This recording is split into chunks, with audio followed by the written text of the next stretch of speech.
Ladies and gentlemen, I'm going to show you how to use the top 100 Excel spreadsheet that I've posted on Facebook. If you've already opened it and taken a look at it, then this is going to look pretty familiar to you.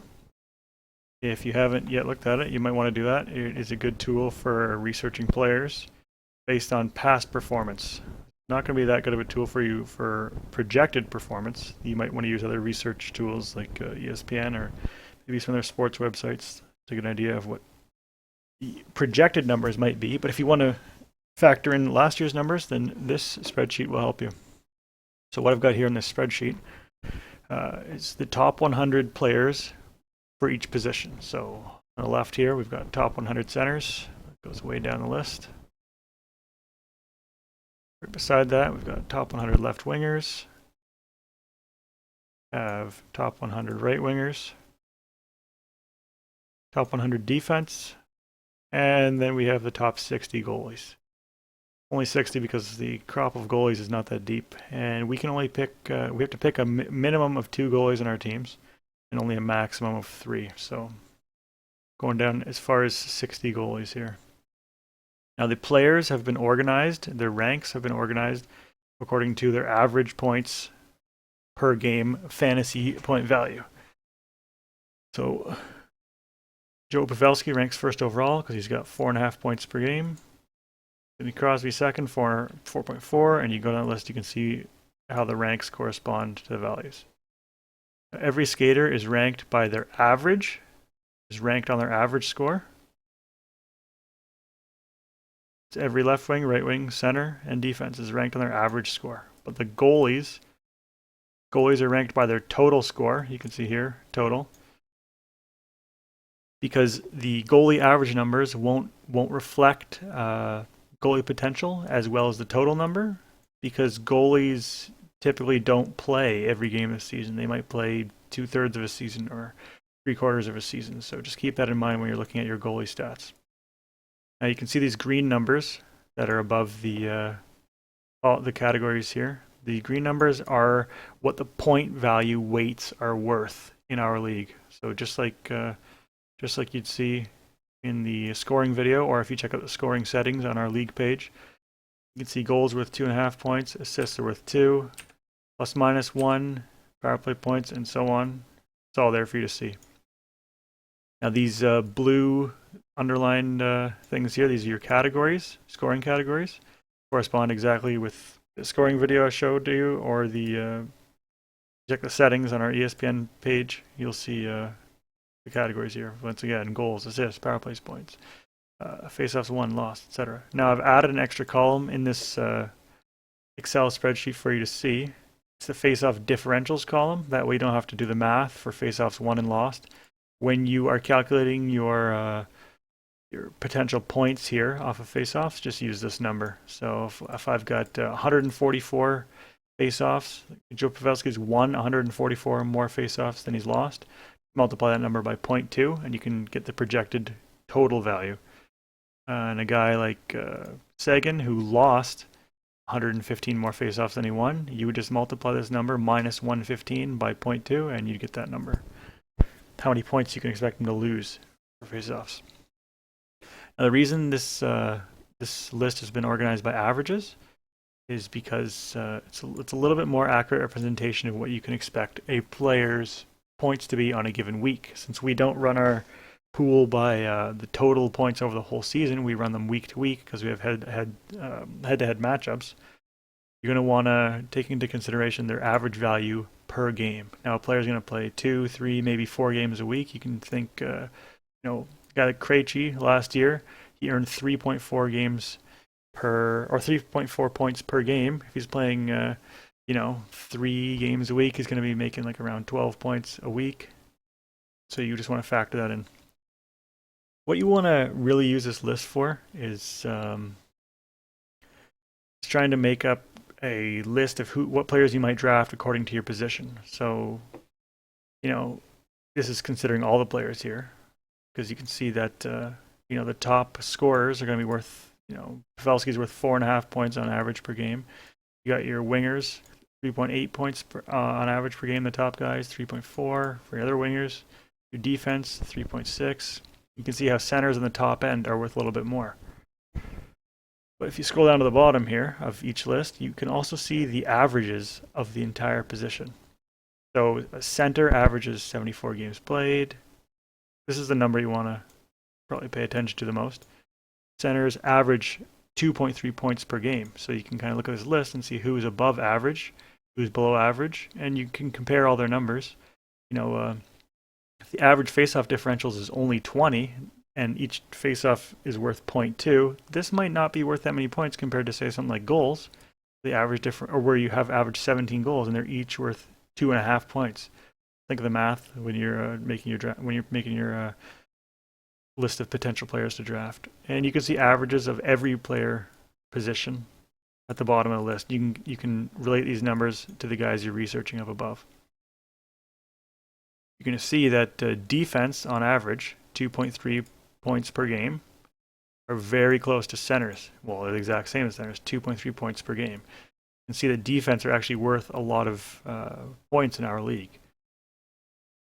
while your wingers are worth less. You got 1.8 points per average per game.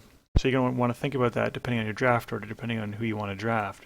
You also got to remember, the average points per defense is spread out a lot more wide here, like the distribution from the mean outside to the outer limits of these numbers is spread not quite as thin as something like the centers. Centers, you're averaging 2.3 points on the high end. You got 2.3 points here on the high end. You've got guys who've got 4.5 points per game. On the low end, 1.1. It's spread out quite a bit further than defense, so just take that and keep that in mind.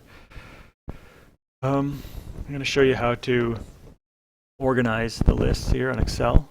If you're familiar with Excel, I'm sure you know how to sort a list, but say I'm looking at my top 100 centers here, and they're already sorted by averages, but say I want to see who my best face-off guy is, say maybe in the 4th round or 5th round. I want to pick a good center. I know that maybe the high-scoring centers are gone, but I want to take a guy who's still a good face-off guy. I want to see if I can get some points out of that. What I'm going to do is just drag all the way over and all the way down the bottom of the names. So the top of the average to the bottom of the names. I have my list here. I'm going to right click. I'm just going to go to sort, go to custom sort. My data has headers. I'm going to sort by face-off differential. I'm going to sort from the largest to smallest. Hit OK. I can see Patrice Bergeron, he's up there already, and he's one of the guys, I'm thinking the 3rd or 4th round, he'll probably already be gone. But a guy maybe like Anton Vermette, he's got 3.1 points on average. He's not quite as high as these high-scoring guys, but you can see his face-off differential is massive. 227 more wins than losses. He might be a guy that I would keep my eye on. If I was going to use that strategy, you can see a couple other players. Paul Gostad, he's significantly below the 2.3 points per game average, but he's got 192 more face-offs won than lost. This is a guy that maybe in the 7th or 8th round, or deeper than that actually, maybe like 11th, 12th round. I've been thinking there's a guy, I can't count on him to score, I can't count on him to put up a lot of power play points, but to win draws, I might be able to steal some points out of a player here. And you can kind of look at those. Centers, they have the advantage of taking a lot of draws, whereas these other positions, like wingers, don't really take that many draws. But you see defense, they've got the advantage of blocking a lot of shots. So maybe when you're choosing defense, you use the same strategy. If you're deep in a draft, you're thinking what defense I'm going to pick. Maybe a guy with a lot of block shots, since you know that he's not going to get a lot of points. If that makes any sense. Now to put these lists back in order, click on the average again, drag it all the way to the names at the bottom. You're going to right click, go to sort, custom sort. So I want to sort on averages. Sort from largest to smallest. It's going to put my list back in order. And I've got all my players back where they were, so I can compare my list like it was before.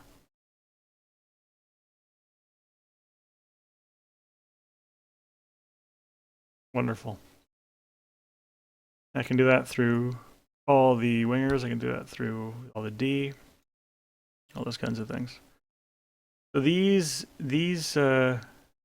These lists are accurate representations of what player is going to be available in our draft. This is just based on last year's numbers. Okay, you're going to see, since we have 20 guys in our league and we need to each draft 22 players, that means we got to draft 440 players total. So, if we got top 100 each position here, center, left, right, D, that's already 400 players. Then you got goalies on top of that, so it's 460 in this list. You're going to think, you might be a person who grabs 2 goalies, you might grab, your minimum 2, or you might grab your maximum 3. When you think about other positions, you have to get minimum 3 centers, 3 wingers, 3D, and 5D and 3 of each winger. You can also get your maximum of 5 centers, 5 wings, and 8D. Those will be numbers you want to keep in your head, because you can't draft too many of one position, or else you just won't be allowed to happen. You won't be able to draft those guys. So make sure you get a good list of how many of each position you want to draft.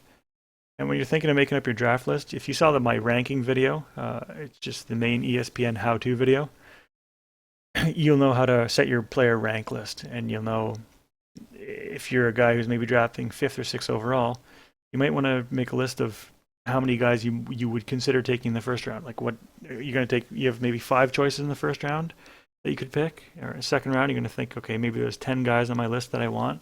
Third round, there's maybe 10 guys I'm thinking of taking here. Make up a good list. Make sure that your draft is worthwhile.